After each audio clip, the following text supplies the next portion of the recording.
Good morning, everyone. Another beautiful morning. Waking up in pain. Couldn't sleep much at all.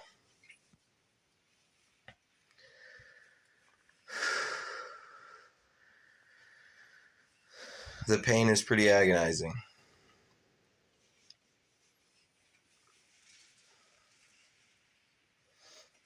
I was never this way before my accident on 5/16/2008.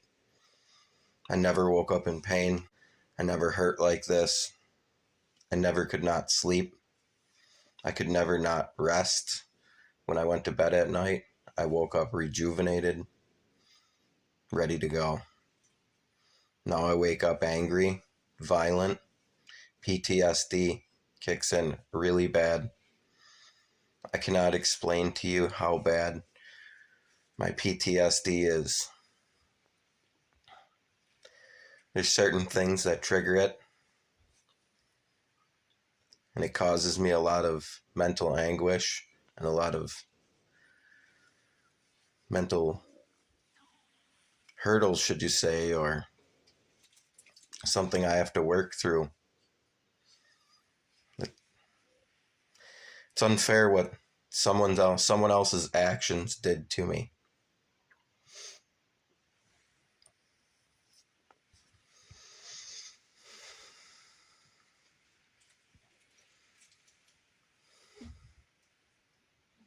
Every day of my life starts out this way and ends this way.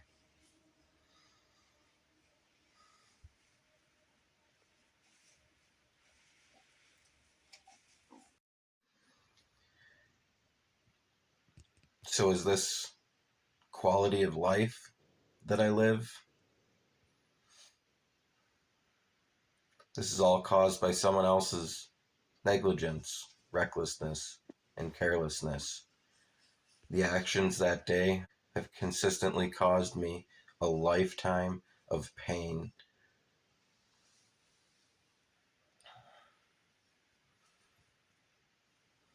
This is exactly why, when you get behind the wheel of an automobile,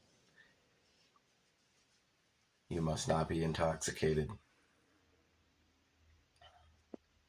The consequences for your actions are lifelong and real. I'm living proof every day that she shouldn't have been driving. She shouldn't have been driving. She shouldn't have been driving. Those are direct quotes from her son that day when he got out of that automobile after she hit me, knocked me down. I was in the prime of my life. I was 25 years old, sole proprietor, doing what I loved to do every day. Woke up with a skip in my step, excited to go to work, happy every day.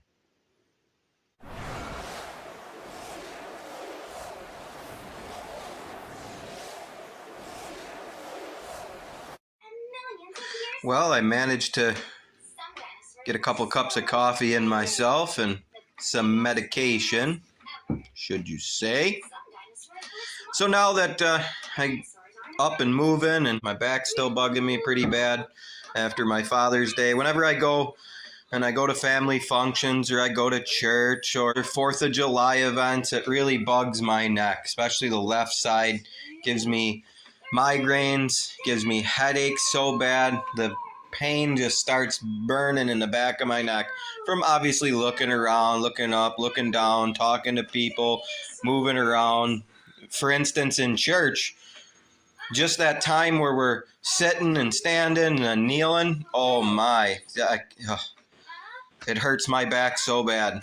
But I'll digress into what I'm talking about here today, and that's, what do you think should happen to an insurance company in New York State, that is, that violates the New York State insurance law 2601? It clearly states that you cannot practice in an unfair manner. So, let's just say an insurance company were to lie about the policy that they actually issue to their insured. So the insurance company has a policy out on one of their people. That person and that insurance company knows exactly what their umbrellas are. They know exactly what the policy states. It's a signed contract.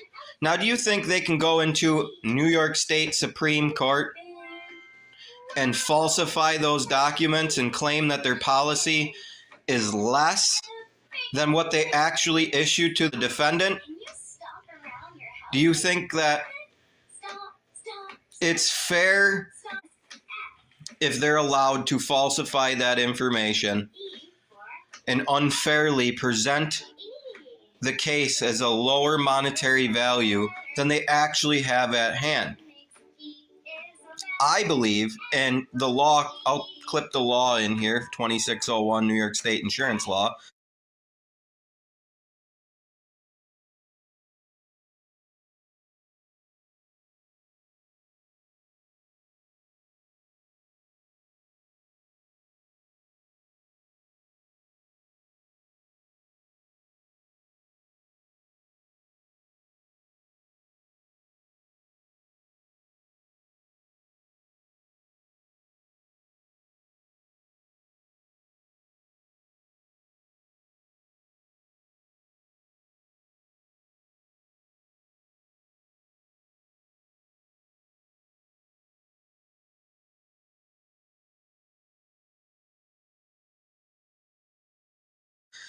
They make that rule, not New York State, not me, not you. This is New York State insurance law. They lobbied for those laws. So do you think that if you make the rules, maybe you should stick by your own rules?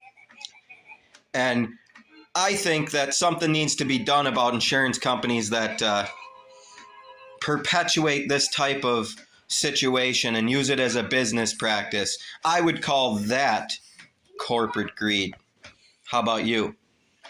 When you know when you're doing it wrong and you're violating a law that you created, there has to be ramifications for that. Not just a fine.